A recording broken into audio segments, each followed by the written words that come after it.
নমস্কার বন্ধুরা, আমি শতাব্দী। আমার শতাব্দীর গল্পঘর চ্যানেলে প্রত্যেককে স্বাগত। আজ আমি আপনাদের শোনাব রবীন্দ্রনাথ ঠাকুরের লেখা নামের খেলা গল্পটি। গল্পটি ভালো লাগলে অবশ্যই আমার চ্যানেলটিকে সাবস্ক্রাইব করে দেবেন। আর হ্যাঁ, লাইক কমেন্ট করতে ভুলবেন না। আর বেল আইকনটি প্রেস করে রাখবেন যাতে সবার আগে আপনার কাছে আমার গল্পটি পৌঁছে যায়। তাহলে চলুন আর কথা না বাড়িয়ে গল্পটি শোনা যাক। প্রথম বয়সে সে কবিতা লিখতে শুরু করে।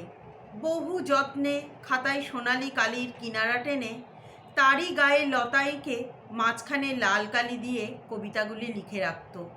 আর খুব সমারোহে মলাটের ওপর লিখত শ্রী কেদারনাথ ঘোষ। একে একে লেখাগুলিকে কাগজে পাঠাতে লাগলো। কোথাও ছাপা হলো না। মনে মনে সে স্থির করলে যখন হাতে টাকা জমবে তখন নিজে কাগজ বের করবে।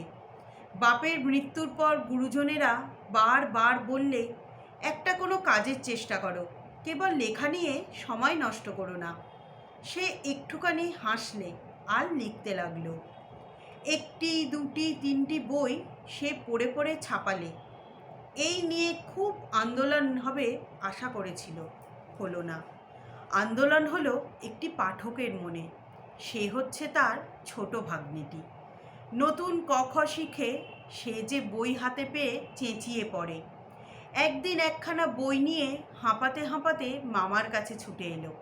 বললে, দেখো দেখো মামা, এ যে তোমারই নাম। মামা একটুখানি হাসলে আর আদর করে খোকার গাল টিপে দিলে। মামা তার বাক্স খুলে আর একখানি বই বের করে বললে, আচ্ছা এটা পড়ো দেখি। ভাগ্নে একটি অক্ষর বানান করে মামার নাম পড়ল। বাক্স থেকে আরও একটা বই বেরোলো, সেটাতেও পড়ে দেখে মামার নাম। পরে পরে যখন তিনটি বইয়েই মামার নাম দেখলে তখন সে আর অল্পে সন্তুষ্ট হতে চাইল না। দুই হাত ফাঁক করে জিজ্ঞেস করলে, তোমার নাম আরও অনেক অনেক বইয়ে আছে? 100টা, 24টা, 7টা বইয়ে? মামা চোখ টিপে বললে, ক্রমে দেখতে পাবি। ভাগ্নে বই তিনটে নিয়ে লাফাতে লাফাতে বাড়ির বুড়ি ঝিকে দেখাতে নিয়ে গেল। ইতিমধ্যে মামা একখানা নাটক লিখেছে। ছত্রপতি শিবাজি তার নায়ক। বন্ধুরা বললে, এ নাটক নিশ্চয়ই থিয়েটারে চলবে। সে মনে মনে স্পষ্ট দেখতে লাগলো, রাস্তায় রাস্তায় গলিতে গলিতে তার নিজের নামে আর নাটকের নামে যেন শহরের গায়ে উল্কি পরিয়ে দিয়েছে। আজ রবিবার। তার থিয়েটার বিলাসী বন্ধু থিয়েটারওয়ালাদের কাছে অভিমত আনতে গেছে, তাই সে পথ চেয়ে রইল। রবিবারে তার ভাগ্নেরও ছুটি। আজ সকাল থেকে সে একা খেলে বেড়াচ্ছে। অন্যমনস্ক হয়ে মামা তা লক্ষ্য করেনি। ওদের স্কুলের পাশে ছাপাখানা আছে, সেখান থেকে ভাগ্নে নিজের নামের কয়েকটা শীষের অক্ষর জুটিয়ে এনেছে। আর তার কোনোটা ছোট, কোনোটা বড়। যে কোনো বই পায় তাই শীষের অক্ষরে কালি লাগিয়ে তাতে নিজের নাম ছাপাচ্ছে। মামাকে আশ্চর্য করে দিতে হবে। আশ্চর্য করে দিলে। মামা এক সময়ে বসবার ঘরে এসে দেখে ছেলেটি ভারী ব্যস্ত। কি কানাই, কি করছিস? ভাগ্নে খুব আগ্রহ করেই দেখালে সে কি করছে। কেবল 3টি মাত্র বই নয়, অন্তত 25খানা বইয়ে ছাপার অক্ষরে কানাইয়ের নাম। এ কি কাণ্ড, পড়াশোনার নাম নেই? ছোড়াটার কেবল খেলা। আর এ কীরকম খেলা? কানাইয়ের বহু দুঃখে জোটানো নামের অক্ষরগুলি হাত থেকে সে ছিনিয়ে নিলে।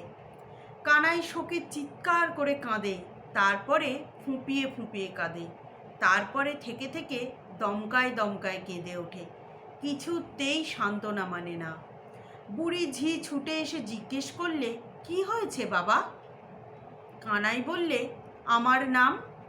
মা এসে বললে, কি রে কানাই, কি হয়েছে? কানাই রুদ্ধ কণ্ঠে বললে, আমার নাম। ঝি লুকিয়ে তার হাতে আস্ত একটি ক্ষীর পুলি এনে দিলে। মাটিতে ফেলে দিয়ে সে বললে, আমার নাম। মা এসে বললে, কানাই, এই নে তোর সেই রেলগাড়িটা। কানাই রেলগাড়ি ঠেলে বললে, আমার নাম। থিয়েটার থেকে বন্ধু এলো।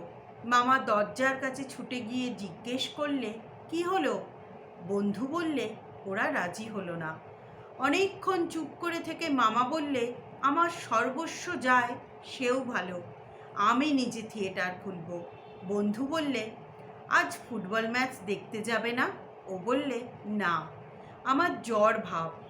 বিকেলে মা এসে বললে, খাবার ঠান্ডা হয়ে গেল। ও বললে, খিদে নেই। সন্ধ্যের সময় স্ত্রী এসে বললে, তোমার সেই নতুন লেখাটা শোনাবে না? ও বললে, মাথা ধরেছে। ভাগ্নে এসে বললে, আমার নাম ফিরিয়ে দাও।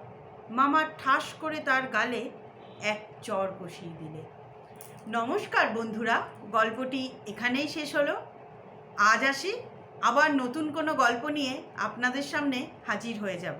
ভালো থাকবেন, সুস্থ থাকবেন।